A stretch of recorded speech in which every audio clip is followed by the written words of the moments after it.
What if America's greatest threat isn't China, Russia, or terrorism, but the very system that profits from preparing for them? In 2009, newly elected President Barack Obama promised to end what he called the revolving door of influence between the Pentagon and defense contractors. It was a message of hope, a pledge to restore integrity to a government that had grown too comfortable with war. But only days before taking office, Obama nominated William J. Lynn III, a former lobbyist for Raytheon, one of the nation's largest weapons manufacturers, to serve as Deputy Secretary of Defense. That moment said everything. The door didn't close, it just kept spinning. The revolving door is simple to understand, yet nearly impossible to stop. High-ranking officials move from government posts to lucrative boardrooms in the defense industry, and then back again into positions of power. It's a system where influence is recycled, not replaced. Today, 26 out of 32 retired four-star generals sit on corporate boards or advise defense contractors.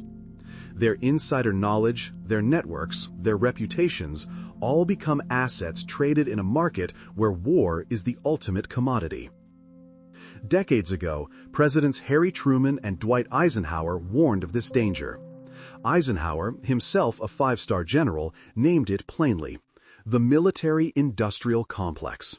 He cautioned that a permanent arms industry intertwined with politics could distort democracy itself. 60 years later, that warning feels less like prophecy and more like a post-mortem. The military-industrial complex isn't just shaping policy, it has become policy. And so the question is no longer whether America can win wars, it's whether America still has a reason to want peace. To understand how the military-industrial complex became America's most powerful institution, we have to go back to the moment it was born, a time when war wasn't yet an industry, but an emergency. In 1942, President Franklin D. Roosevelt faced an impossible task: arm an unprepared nation for a global war. Factories that once made cars, refrigerators, and typewriters were suddenly asked to build tanks, bombers, and guns. To make it happen, Roosevelt created the War Production Board, a vast system that linked the federal government directly with private corporations. Overnight, America became an assembly line for victory. This partnership was supposed to be temporary. When peace returned, the plan was to dismantle the machinery of war and return industry to civilian life. But by the time World War II ended, something irreversible had happened. The fusion of state power and corporate profit had proven too effective and too profitable to simply let go. Instead of demobilizing, the United States made a historic decision: to maintain a permanent standing military, even in peacetime. Before 1941, the U.S. Army ranked 17th in the world, smaller than that of Portugal. By 1947, it had become the core of a global network of bases, alliances, and supply chains. The war economy had not ended. It had evolved. Then came the Cold War. The Soviet Union provided the perfect justification to keep the machine running. The logic was simple but powerful: peace through strength. And strength required spending, vast, continuous, and unquestioned. From 1950 onward, defense budgets became a cornerstone of American economic life. Entire cities thrived on military contracts. Companies like Boeing, Lockheed, and General Dynamics, which had prospered during World War II, reinvented themselves as dedicated defense contractors. Their profits no longer depended on consumer demand, but on congressional appropriations and geopolitical tension. This was the birth of what economists call a permanent war economy. Unlike traditional markets, it didn't need growth from consumers or innovation from entrepreneurs. Its fuel was fear, the fear of falling behind, of appearing weak, of losing global dominance. And so the budgets grew, year after year, no matter who sat in the Oval Office. The transformation was profound. Before 1945, military suppliers were temporary, ad hoc vendors who served during wartime and dissolved when peace arrived. After 1945, they became institutionalized. Their entire existence and the livelihoods of millions of Americans depended on the continuation of conflict somewhere in the world. Even the technology of war began to reshape the civilian world. Jet engines, radar, nuclear power, and early computing, all born from defense research, became symbols of national progress. The line between military necessity and economic opportunity blurred completely. President Dwight D. Eisenhower, a former Supreme Allied commander who had seen this transformation firsthand, recognized both its brilliance and its danger. In his 1961 farewell address, he issued a warning that now feels like a confession. In the councils of government, we must guard against the acquisition of unwarranted influence, whether sought or unsought, by the military-industrial complex. Eisenhower's words came not from ideology, but from experience. He had watched the alliance between generals, politicians, and corporations solidify into something self-sustaining, a system too big to question, too profitable to reform. By the mid-1960s, defense spending accounted for nearly half of all federal discretionary spending. Entire sectors of the economy, steel, aviation, electronics, became dependent on Pentagon contracts. The U.S. wasn't just defending democracy, it was exporting it through weapons, alliances, and deterrence. But behind that noble rhetoric, a new reality was forming. War had become a business model. The incentives had shifted. Peace, once the ultimate goal, now threatened the bottom line. The partnership that began as a wartime necessity had transformed into an economic engine, one that could never afford to stop. And that's how the military-industrial complex found its footing, born in crisis. Grown through fear, sustained by profit. In the span of just 2 decades, America had built not just the world's most powerful military, but the world's most enduring market for war. By the early 1990s, the Cold War was over. The Soviet Union had collapsed, and America stood as the world's only superpower. For the first time in half a century, Washington faced a question it hadn't dared ask before. What happens to the war economy when the war itself is gone? In 1993, newly appointed Secretary of Defense Les Aspin gathered the CEOs of the largest U.S. defense contractors for a private dinner at the Pentagon. History remembers it as the Last Supper. His message that night was clear and chilling. The era of limitless defense spending was over, and only the strongest would survive. Aspin encouraged the executives to merge, to increase efficiency and reduce redundancy. What followed wasn't efficiency. It was consolidation on an industrial scale. Within a decade, dozens of major defense firms collapsed into a handful of corporate giants. Northrop merged with Grumman. Lockheed joined with Martin. Boeing swallowed McDonnell Douglas. General Dynamics absorbed multiple smaller players. What had once been a diverse and competitive ecosystem of more than 50 prime contractors became what insiders now call the Big Five. By the early 2000s, these 5 companies, Lockheed Martin, Boeing, Raytheon, Northrop Grumman, and General Dynamics, controlled over half of all Pentagon contracts. The rest of the industry was reduced to subcontractors, feeding from the same trough. Competition, the supposed engine of capitalism, quietly disappeared. The government no longer chose between rival bidders. It simply rotated among familiar faces. The contracts got bigger, the oversight got weaker, and the costs began to spiral. The irony was that this system rewarded failure. The Pentagon relied on cost-plus contracts, meaning companies were reimbursed for all expenses plus a guaranteed profit margin. The more expensive a project became, the more profit the company made. Imagine running a business where every mistake, every delay, every overrun earned you more money. That's the logic of the defense industry. Take the F-35 Joint Strike Fighter, the most expensive weapons program in history.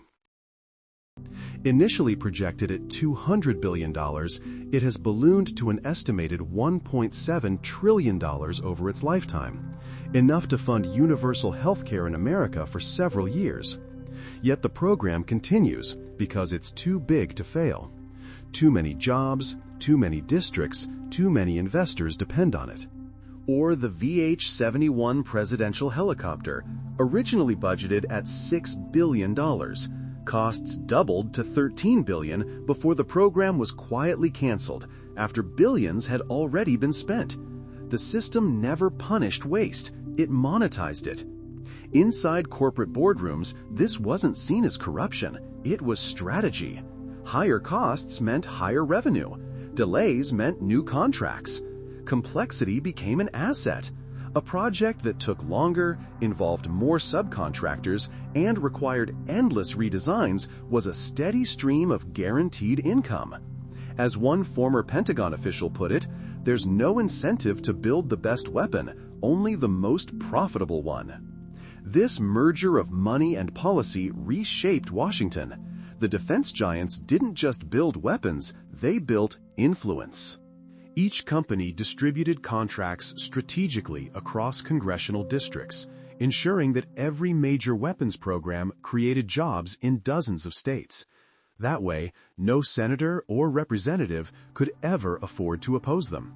The efficiency Les Aspin promised turned into a political monopoly. The Big Five no longer competed against each other, they competed for access. Lobbying budgets soared. Former generals joined corporate boards. Former executives entered the Pentagon. The revolving door spun faster than ever. And while America's enemies changed, from communism to terrorism to great power rivalry, the suppliers stayed the same. Every new conflict, every new crisis became another revenue stream. By the end of the 2010s, the Pentagon had effectively outsourced its own capability to a handful of corporations. Oversight turned into negotiation. Accountability became optional. The result was a paradox. The most technologically advanced military in the world, sustained by a procurement system that punished efficiency and rewarded excess. What began as a national defense apparatus had transformed into a national spending ecosystem, one that depended on perpetual tension and endless upgrades. The numbers tell the story. In 1980, there were 51 major defense contractors competing for Pentagon business. By 2000, there were 5. In theory, consolidation was meant to make the system leaner. In practice, it made it untouchable. Each of the Big Five became too critical to fail, too connected to challenge, and too powerful to regulate. This was the first true climax in the rise of the military-industrial complex. What had begun as a partnership between government and industry had evolved into a shared monopoly, a cartel wrapped in the flag. And as the costs mounted, one truth became impossible to ignore. America no longer had a defense industry, it had a spending industry. The business of war had matured, and it was thriving. What if war isn't just foreign policy, but local business? To understand how deeply the military-industrial complex has embedded itself into American life, we need to leave Washington and look across the country, from Fort Worth, Texas to Hartford, Connecticut. Because the real genius of this system isn't in making weapons, it's in making every congressional district dependent on them. Take the F-35 Joint Strike Fighter again. On paper, it's a single weapons program. In reality, it's an economic ecosystem sprawling across 46 states. Over 125,000 American jobs are tied to its production. Every bolt, wire, and sensor comes from a different corner of the country. Each state gets just enough, roughly 2% of total defense spending, to make sure its representatives in Congress have something to protect. This is what's known as pork barrel politics, the art of distributing federal money in ways that guarantee political loyalty. When a defense project touches nearly every district, opposing it isn't just unpopular, it's suicidal. A vote against the defense budget is a vote against local jobs, against hometown factories, against paychecks. That's why, even in times of record deficits and bitter partisanship, defense spending remains untouchable. Democrats and Republicans may disagree on everything, taxes, healthcare, immigration, but when it comes to funding the Pentagon, they march in lockstep. In the past 2 decades, over 80% of Congress has voted in favor of increasing the defense budget every single year, no matter which party holds power. The one thing both sides can agree on is that there's no such thing as too much security. But behind the patriotic speeches lies a colder calculation. Votes follow money. Members of the House Armed Services Committee, the group that decides how trillions of dollars are allocated, receive 4 times more campaign donations from the defense industry than members of any other committee. According to data from the Center for Responsive Politics, 90% of all political contributions from defense PACs go to lawmakers who consistently vote for higher military spending. It's a remarkable return on investment. For every dollar the industry donates, it earns back thousands in new contracts. No hedge fund, no startup, no stock market can match that level of guaranteed profit. Lobbying is the quiet machinery that keeps it running. Each of the Big Five spends tens of millions every year to maintain what's politely called relationships on Capitol Hill. But this isn't about bribery in the traditional sense. It's about shaping narratives, about making defense spending feel not like greed, but like patriotism. When a senator visits a local factory producing fighter jet components, they're not just touring an industrial site. They're walking through a stage set for political theater. Cameras flash, workers cheer. The message is simple. This isn't about war, it's about American jobs. And who can vote against that? The system is self-reinforcing. Politicians need jobs to win elections. Corporations need contracts to feed shareholders. The Pentagon needs budgets to maintain readiness. And the voters, often without realizing it, depend on all 3. In this cycle, war is no longer a tragedy to avoid, but an economy to sustain. Consider how this dynamic distorts policy. When debates arise over cutting a weapons program, even one the military says it doesn't need, lobbyists mobilize instantly.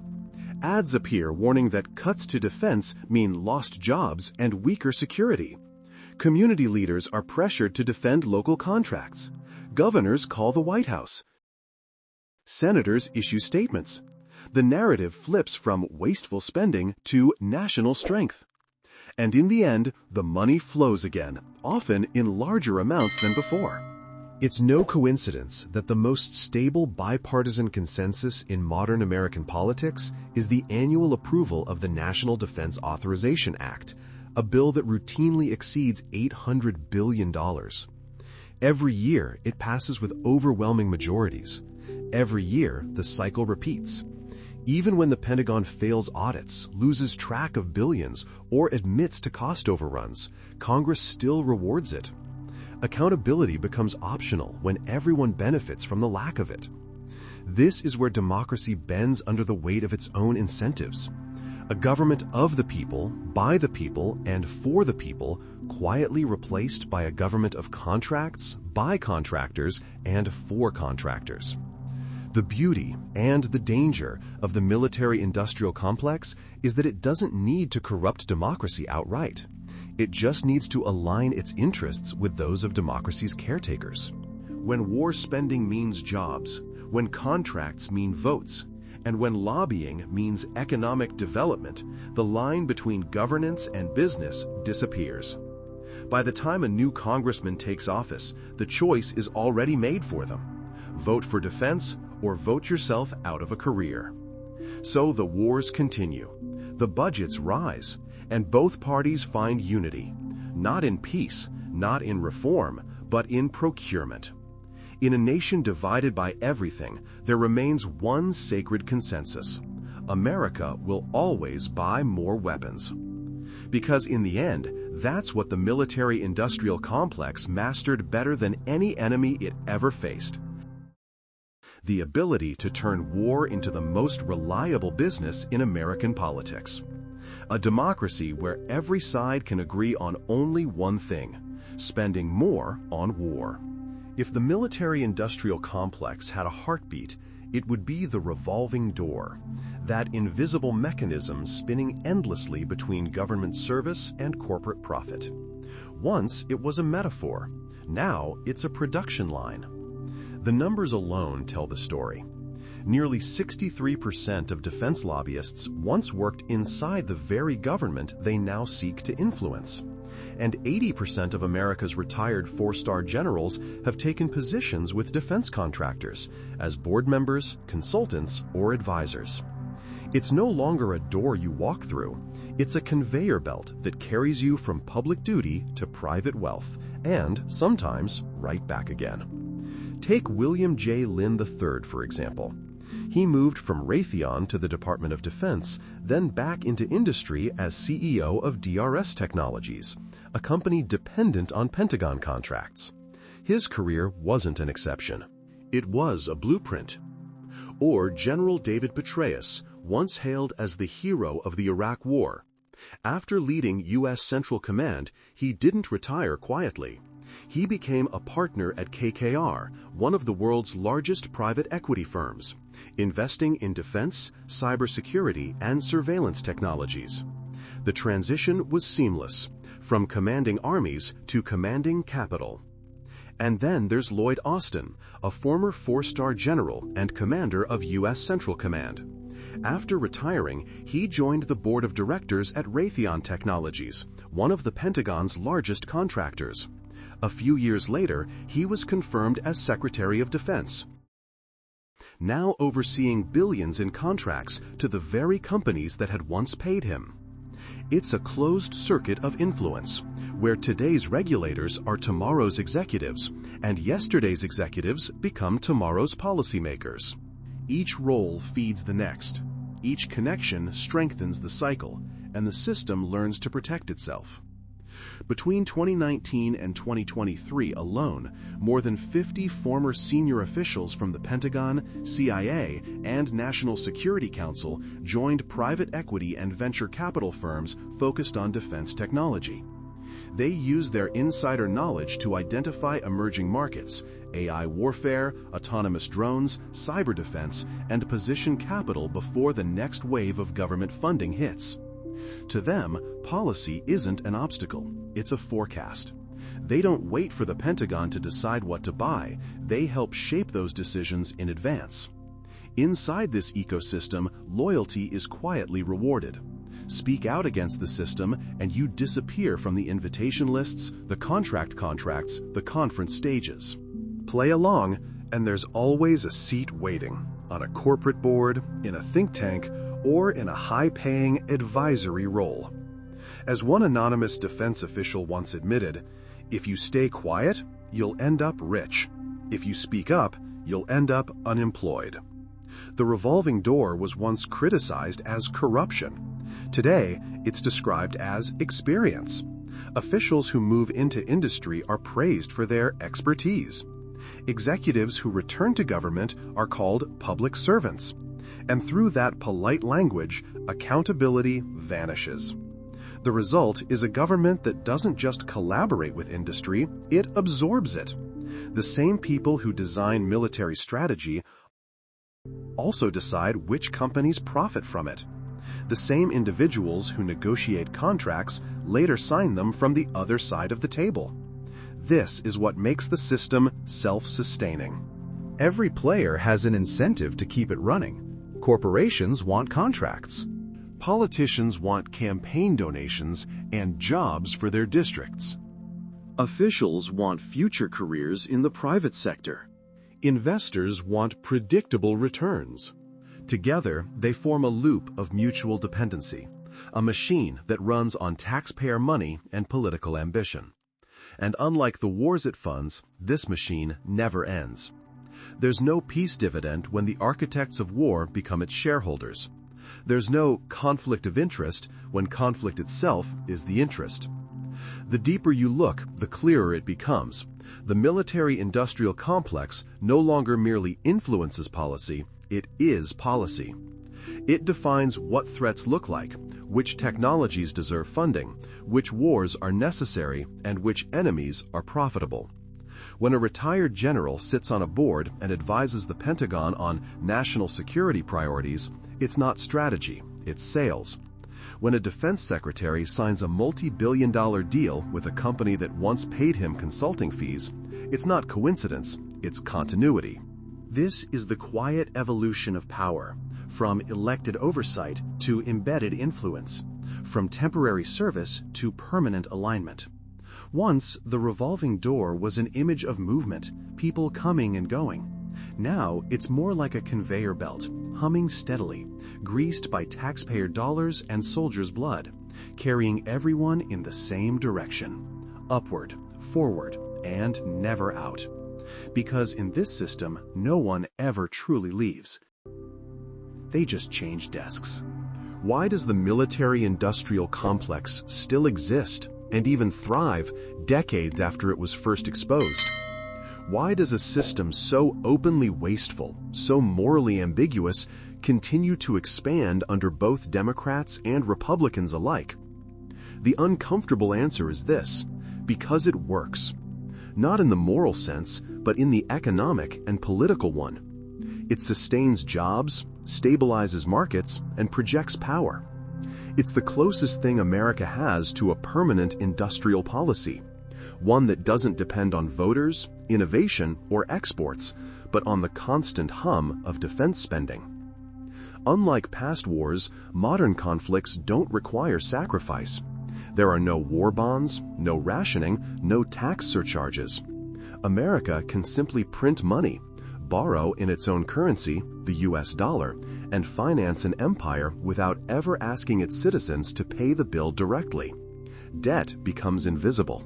The cost of war is absorbed into the national bloodstream. Defense spending has also become a form of political insurance. It guarantees job stability across districts, gives Congress a patriotic shield against criticism, and provides presidents with the illusion of action. Every new threat, real or imagined, justifies another budget increase. And because these dollars flow into every state, the system feels less like corruption and more like patriotism. There's another factor too: competition. China's rise, Russia's aggression, North Korea's provocations all provide convenient external justifications for internal spending. The narrative of existential threat allows the military budget to expand, even when the wars themselves are small, distant, or hypothetical. The fear of falling behind is always more powerful than the evidence of being ahead. From a macroeconomic perspective, the system is self-reinforcing. Defense contractors employ over 3 million people, directly and indirectly. Their suppliers, subcontractors, and R&D partners depend on steady funding. Cutting the Pentagon's budget isn't just a policy decision, it's a potential economic shockwave. So the machine stays on. But the opportunity cost is staggering. Every $1 trillion spent on defense could instead fund the entire U.S. education and healthcare budgets combined for a year. That's money not spent on infrastructure, clean energy, or scientific research that benefits society at large. The few positive spillovers, like GPS, the internet, or nuclear energy, are often celebrated as proof of the system's value. But these are exceptions, not the rule. Less than 5% of defense R&D results in technologies that meaningfully benefit civilians.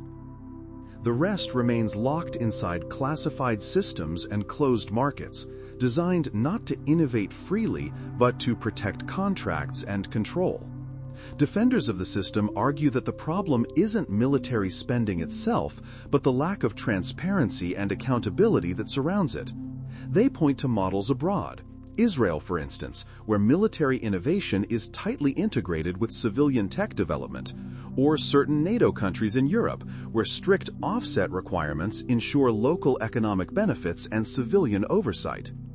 In the United States, by contrast, the defense industry operates with near total autonomy. Once money enters the system, tracing it becomes nearly impossible. The Pentagon has failed 6 consecutive audits, unable to account for billions in spending. Yet each failure leads not to reform, but to a larger budget the following year.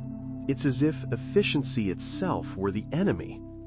The moral dimension of this paradox is even more unsettling.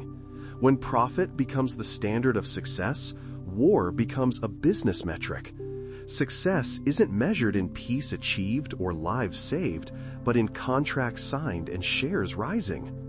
The stock prices of the Big Five, Lockheed Martin, Boeing, Raytheon, Northrop Grumman, General Dynamics, spike not when wars end, but when they begin.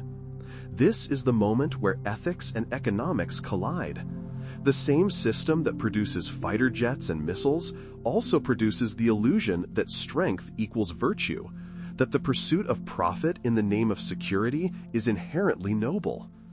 But what happens when a nation starts to define its moral compass through its balance sheet? The longer the system runs, the more it reshapes the country around it. Universities tailor research grants toward defense applications. Startups pivot to dual-use technologies to attract military funding.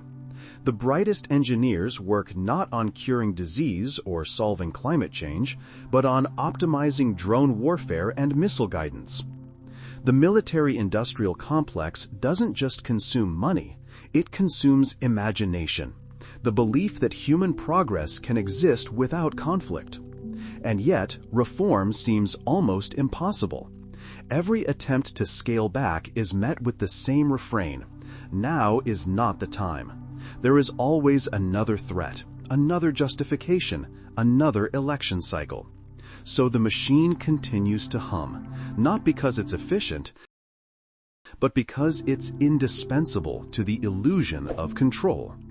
As one analyst once wrote, America no longer fights wars to achieve peace. It fights wars to maintain stability, in its economy, in its politics, and in its sense of purpose. A nation can defeat every enemy abroad, but still lose to the one within, the one that wears the mask of patriotism while feeding on fear. Because in the end, the greatest paradox of American power is this: the stronger it becomes, the harder it is to remember what that strength was ever for. As we reflect on the rise and dominance of the military-industrial complex, we must return to a warning given more than half a century ago. In his farewell address, President Dwight D. Eisenhower warned that a healthy democracy requires an alert and knowledgeable citizenry. Without the ability to recognize and challenge the forces that seek to corrupt the political system, democracy itself would be at risk. Eisenhower's words are more relevant today than ever. The military-industrial complex has undeniably delivered technological advancements, created millions of jobs, and bolstered national defense. But at what cost? Alongside these benefits, we've seen the erosion of ethics, accountability, and transparency in the very institutions meant to protect our freedoms.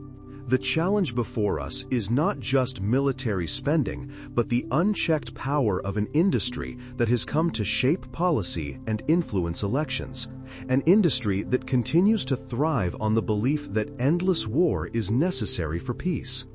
The true test of democracy is not in how well we defend ourselves, but in how well we balance that defense with a commitment to justice, fairness, and the well-being of all citizens.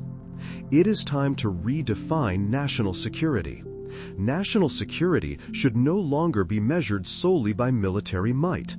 True security comes from the health of our economy, the strength of our educational systems, the fairness of our legal system, and the pursuit of social justice. These are the foundations upon which true stability rests. As Eisenhower warned, a nation can lose its empire, its industry, even its pride, but if it learns to share its prosperity, it can still find its future. A nation can falter in battle, but it will destroy itself if it makes war its business model. The choice is ours: to break free from the cycle of profit-driven conflict, or to continue down a path where peace becomes the greatest casualty.